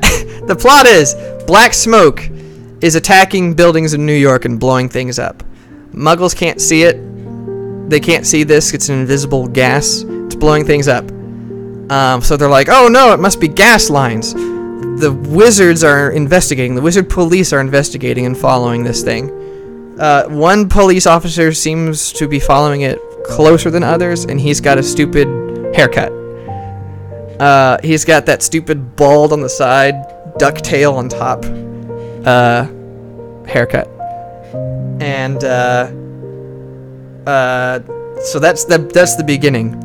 Then Eddie Redmayne comes out of a boat and he's like, "Hello, I'm here from Europe," and then something escapes from his briefcase right off the bat because he's terrible at his job.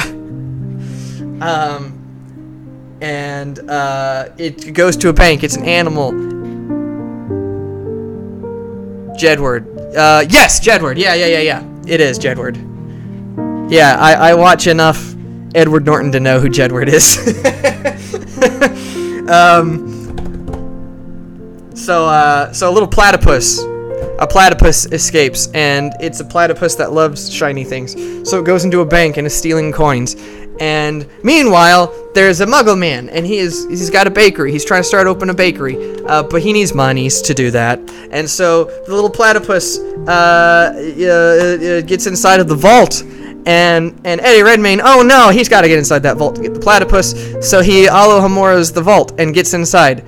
And he takes the little platypus, but not before the Muggles are alerted that the vault is open. Oh no! So everyone's on high alert.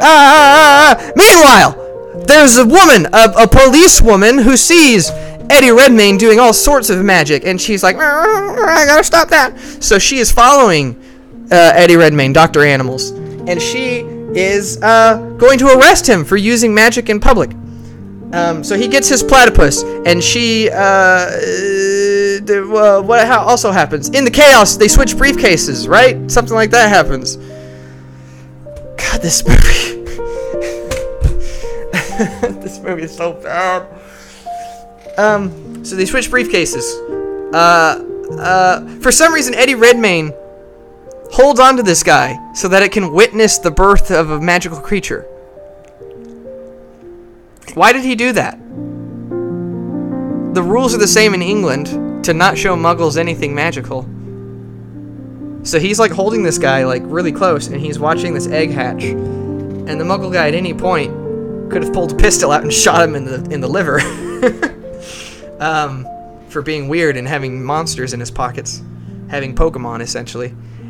And so then the Kowalski guy, the Muggle guy, hits him with the briefcase and runs away. And then the magic girl grabs Eddie Redmayne and is like, "What are you doing?" And he's like, "Oh, I'm trying to get my platypus back." And she's like, "That's bad. Don't do that anymore.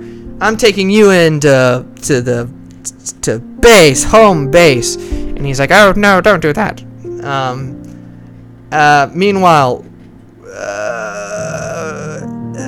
Kowalski, the Muggle guy, opens the briefcase and all sorts of animals get out. So far, the setup isn't that bad, but it just gets worse as the bad guys show up and become involved. The bad guys it should have just been a movie about, oh no, we got to get our monsters back, and should have just been a frolic. They did not need to do this extended universe Grindelwald bullshit. It didn't need that much story. It just needed to be a Harry Potter film of fantasy and mirth and merriment and adventure. I don't need any more Dumbledore backstory. Ugh. Anyways. Home base is a shop? Oh, okay.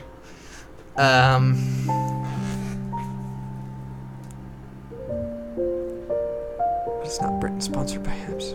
Sponsored by Habs. Only on BBC America. I love that guy.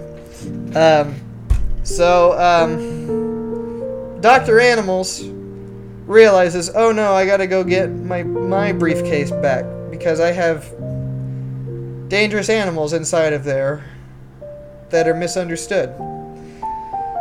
Meanwhile, Kowalski opens it and is bitten by a naked mole rat with penises growing out of its back.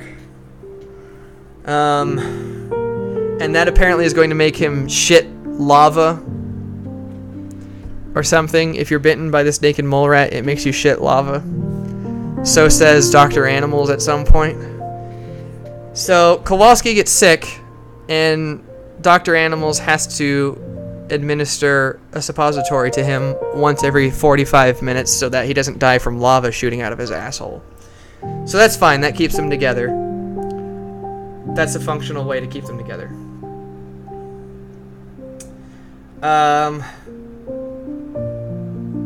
Meanwhile, what the fuck even happens in that movie? Just nothing makes sense. I can't understand why they move between scenes so much. So, the cop girl, who looks like she's gonna cry every other second, because that's what cops do. She manages to take Eddie Redmayne, Dr. Animals, to headquarters to report him directly to the president. There's no one in this bureaucracy that's going to handle this. She has to take him straight to the fucking president. I don't understand the setup of this movie. I don't understand the role of anything here. Anyways, and they're just kind of like, I don't give a damn. That's the president. She sounds like Tiana from Princess Frog. And so they're like, we don't give a fuck about this guy. We have a gas monster exploding things or something. How does this movie move? Because then they leave. They check his briefcase. That's what it is. They check his briefcase. This is how he figures it out. They check his briefcase and they find out, oh, it's just baked goods or something in there. And he's like, oh, no, that muggle has my briefcase. So then he goes to search for him. There we go. That's how he's cleared of charges. So he runs into Kowalski, lava asshole. He takes him to the cop's house.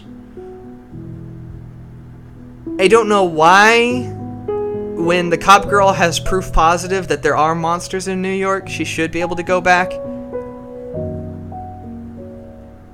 Or is it that she wants to be able to bring in the briefcase? All she would have to do, clearly they would probably be an expert. They would just have to take the sick muggle in and say, look, he got bit by this exotic animal. We don't have that here. Look, lava is coming out of his asshole. This is magic. Yeah, and then there's church people who are against wizards. And they're like, wizards exist. God is great. And she beats orphans. And it takes place in an orphanage. I don't know if they're supposed to be orphans of wizard attacks. I don't know. God, these characters are so stupid. Yeah, and they're like, wizards are among us. We have to stop the wizards at their devilish game. And no one's listening to her, but the cop is there. But the cop is supposed to be pre-established. No, Eddie Redmayne was there. I mean, I know my recollection isn't good, but I remember good movies. Eddie Redmayne is there, and he's like, oh, fuck off. Yeah, this is before. So, Bullcut Kid is meeting with the chief of police because the chief of police believes that one of the children in the orphanage is a young child and is going to be powerful. So he's trying to get Mo's help finding the child, but it looks like he already knows which orphanage they're in. I don't know why this person whose reason to take this child and has the power of God in their hand doesn't just take the child, because this conspiracy theorist clearly has no sway in the public community, so it doesn't matter if she thinks wizards exist. She already thinks wizards exist. They're not losing anything if they just wizard this child that they think is powerful away.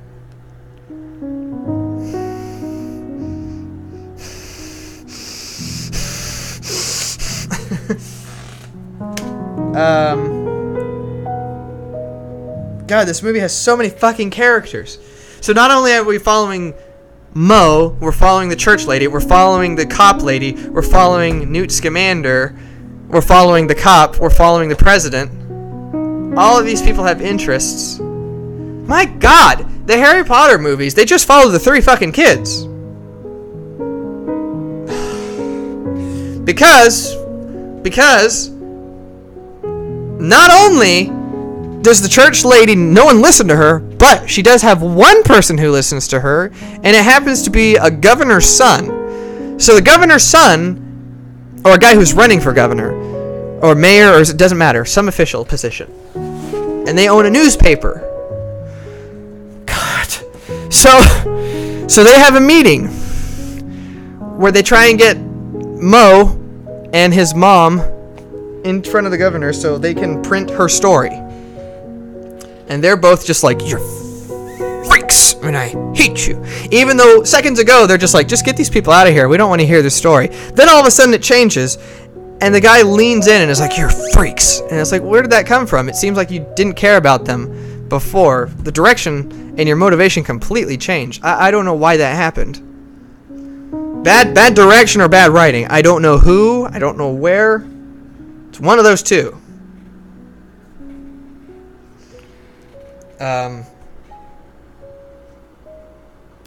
So, and he says that to Mo. He says that to Mo, not the little girl who is also present. Then, at the governor's big speech where he's announcing his candidacy, I think, a giant smoke monster comes and attacks him and kills him in the public. I don't know why we are supposed to think that the little girl did it. Nothing has happened to this little girl. She's not the center of the story.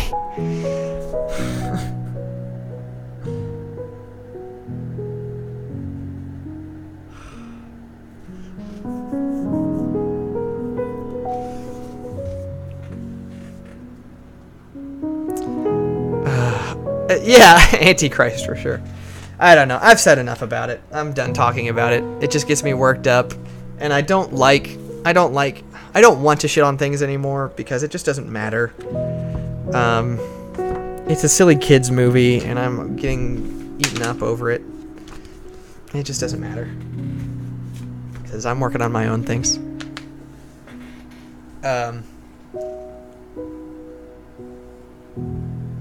Yeah.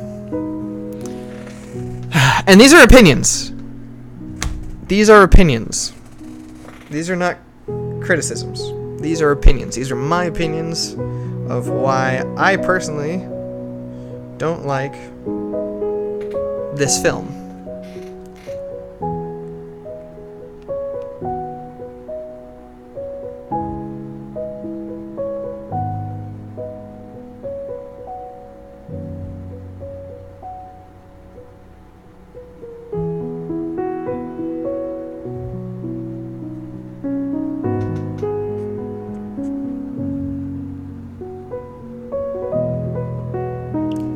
Let's just listen to this piano for a minute. I haven't seen Shark Boy and Lava Girl. I've been wanting to, though, recently. Because it just seems so fucking whack. Oh, man. I don't know. Just... Fantastic Beasts and Where to Find Them feels like it was made by a committee and a woman who just wanted to reference her own works. And it just gets so bogged down in so... Yeah, it just should have followed the main three characters. The crying cop, Mo. Not even Mo. Gosh, I don't know. It's just so... It's so...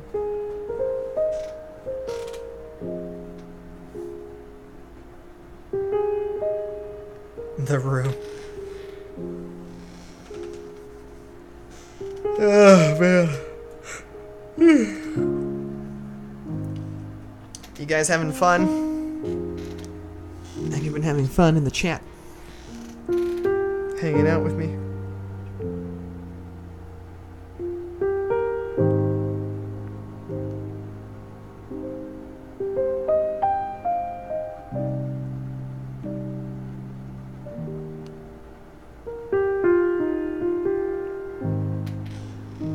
I do need a nap. I didn't sleep very good. I never sleep very good. No, I am not having fun. Punchy face. I'm thinking. I've got you guys here. I'm thinking I might read my initial pass of my fanfic, so you guys can get a sense of the tone. But it's not. It needs a lot of work right now. I might read that on the next stream because I've never read it, but I've heard about it. Yeah, so I might read that one. My Immortal.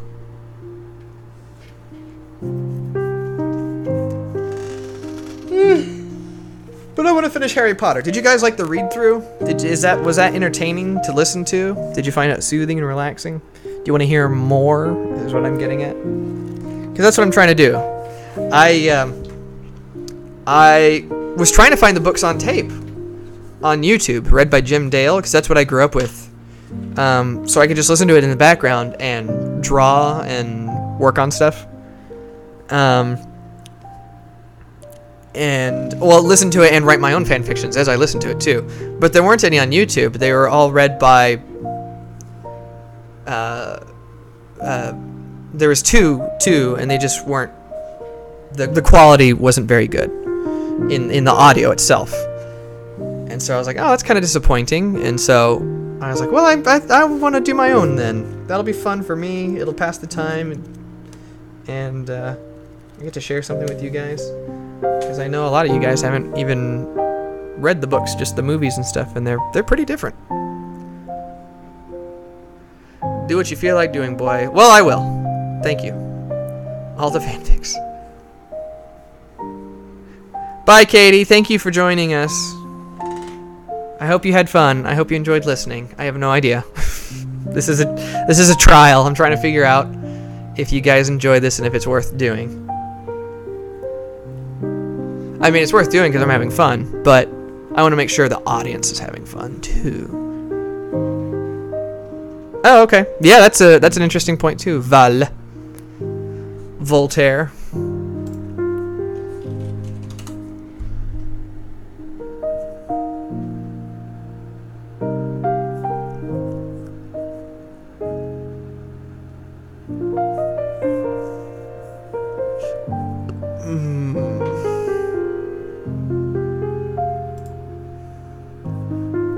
Donald, Goofy.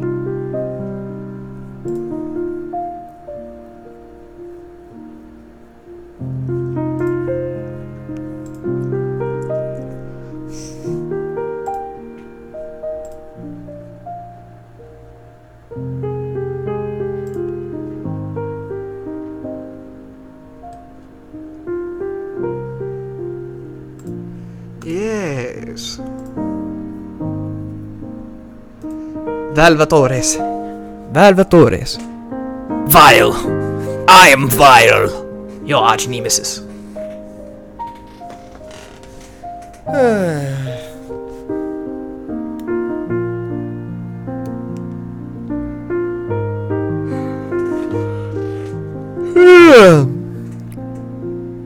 Hagrid wasn't a Scouser? I'm not familiar with that term. Put on the Shrek soundtrack. Baby gets what baby wants. The Shrek soundtrack. Do it! We gotta hop in the middle somewhere. We gotta get where the excitement is. Woo! I'm filled with emotion. Oh, I love the Shrek. My favorite part of the movie is when Donkey says that funny thing. Alright, I can't do this.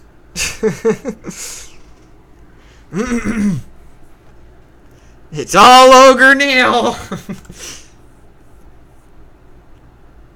Look up the Scouser accent. Oh, okay. Scouser. That's basic. That's me doing. Is it Scouse or Scoose?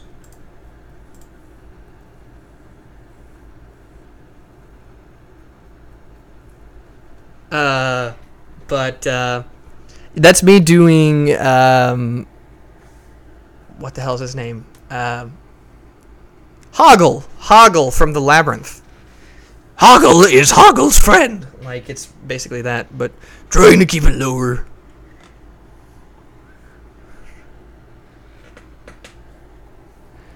so what would Hagrid sound like? I don't remember what I said now first. It's been too long. The latency.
Alright, guys. I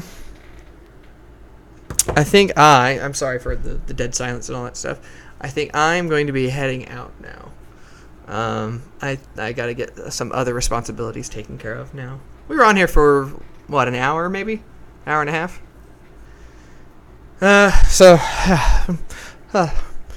Plus I kind of took it out of me laughing at this as much as I did. Alright, guys. So I will talk to you later.